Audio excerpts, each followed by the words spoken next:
Hello, everyone, and welcome to day 17 of 28 days of self-love, all about assessing your circle. So who are you around? Who are you spending your time with? Where are you spending your energy? So it's true that we can't control everyone that we have around us, family, maybe friends that are around us, but what we can do is limit our time and what is done and spoken about in those interactions that we have. So first, let's look at who do we enjoy spending time with and who don't we? Sometimes we don't even really tune in to how we feel after an interaction with someone. We kind of just go with it. But I would invite you to, next time that you spend time with someone, whether that could be a work colleague, a family member, a friend, after that interaction, just ask yourself, how do I feel after spending time with X? Is it joy, sadness, a bit disappointed, feeling maybe some negative emotions about yourself, unhappy, or really happy? I'm laughing, like how do you feel after your interaction with them?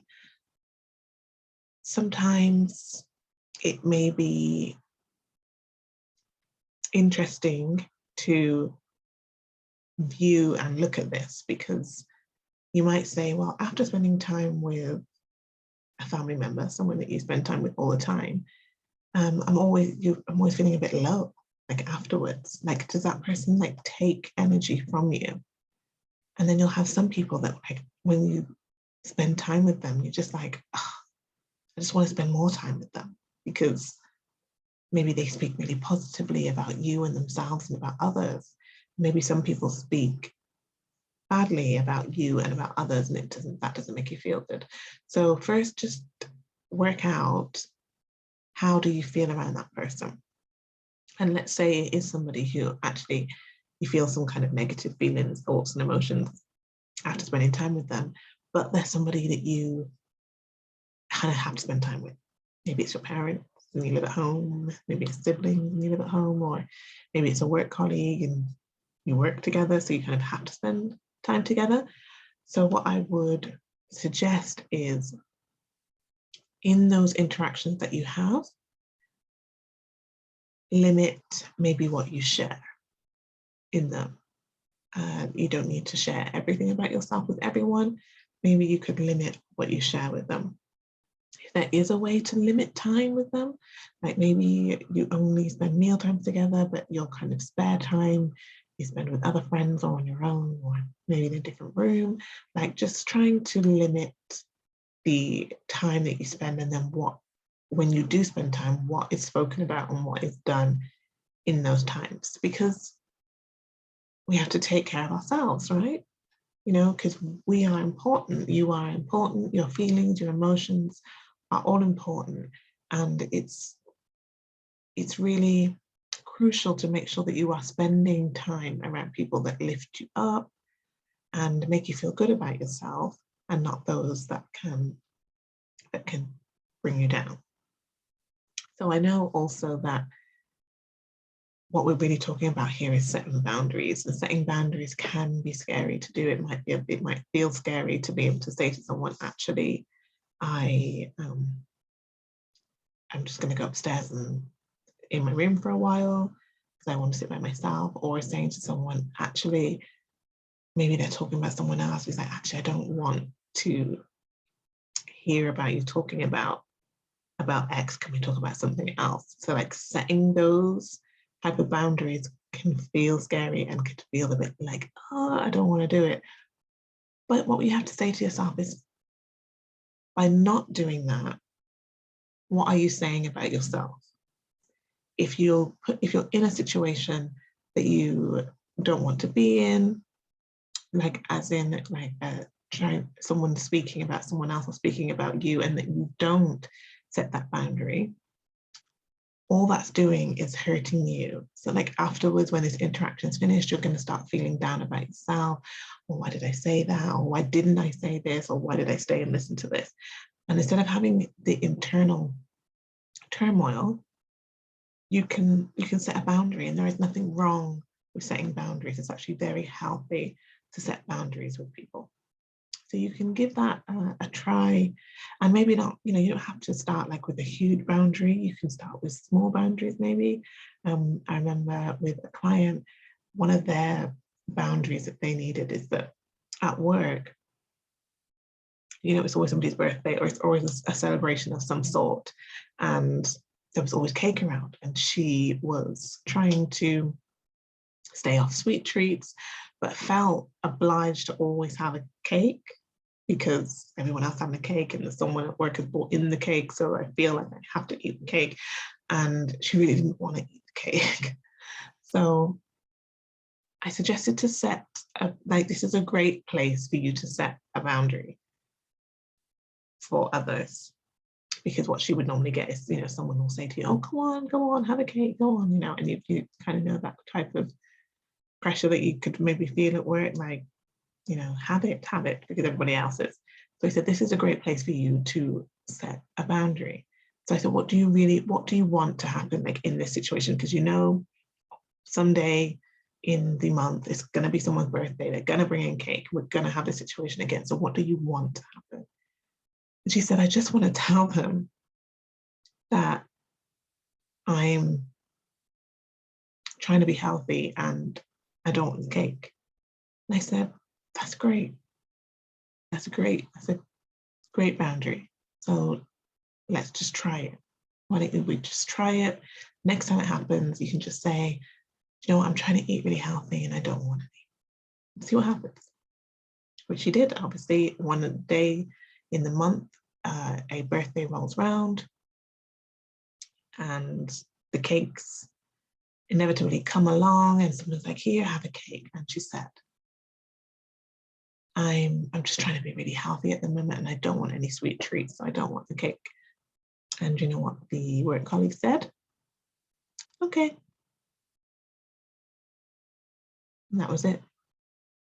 No one offered her any more cake because she's trying to be healthy and she doesn't want a sweet treat. So that's the other thing. Sometimes we think, like in our mind, we blow it up really big and think, if I was to, set a boundary, I suppose even the word setting the boundary sounds strong, but if you were just to say what you want, we think that we're going to be met with hostility maybe and a bit of conflict of some sort. But most people want you to be happy and they want to support you. So and some also are not even aware that what they're doing is offending you. So when you do speak up and say, actually, I don't want to do this, I don't want to hear this, I'd rather not do this, the other person will normally just be like, oh, okay. And that's it, like it's done. So she had really built this up as to be something big. She really thought that she was going to get some confrontation from it and people were going to maybe just keep trying to pressure her into having the cake. But no, they just respected her because most people do respect you and they want you to be happy. So definitely speak up and say what it is that you want and don't want.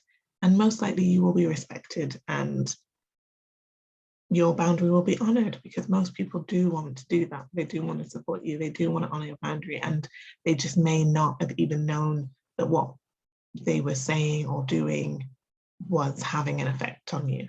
So definitely assess your circle, who you're surrounding yourself with, really tune in, like after you spend time with somebody to say, was that a good or bad interaction? How do I really feel?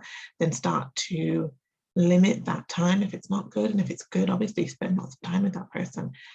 And yeah, just definitely get a real vibe and a sense of how you feel when you're around people. And you will notice instantly that as you limit that time with the person where you may feel some negativity from and increase the time you spend with those people that you feel positive, you will feel different. Your days will be different, much better and much positive. So it's really something that's worth doing. Okay, so let me just see what questions that we've got.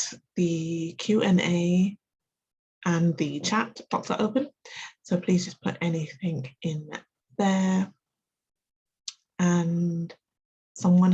put a question in here which says, how do I set boundaries with family members?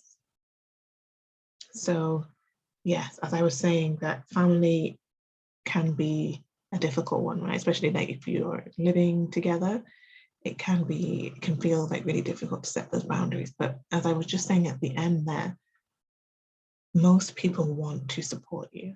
They want to listen to you. They respect you. And it could even be that they just don't even know that what they're doing is offending you because you've never said that that was offending you. Maybe you've never said that you wanted to spend some time alone. Maybe you just got like family members that just always want to be together, but you would actually like to spend some time alone. You may not have even said that. So I would say, tell them, just approach them, just, in a calm, loving way. Always come with love from your heart and say that, whatever the issue is that makes you need to set a boundary with them, but just say, this is happening and it makes me feel this way. And I would prefer to do it this way. And most likely they're going to say, okay, because they love you, they respect you, they want to support you, they want you to feel good. So I'm sure that just by speaking up and saying it, probably change everything because they may be oblivious to it all. So definitely just open up and tell them, let them know. And thank you so much for asking the question. Okay. That's great. Thank you so much, everyone. And I will be back tomorrow.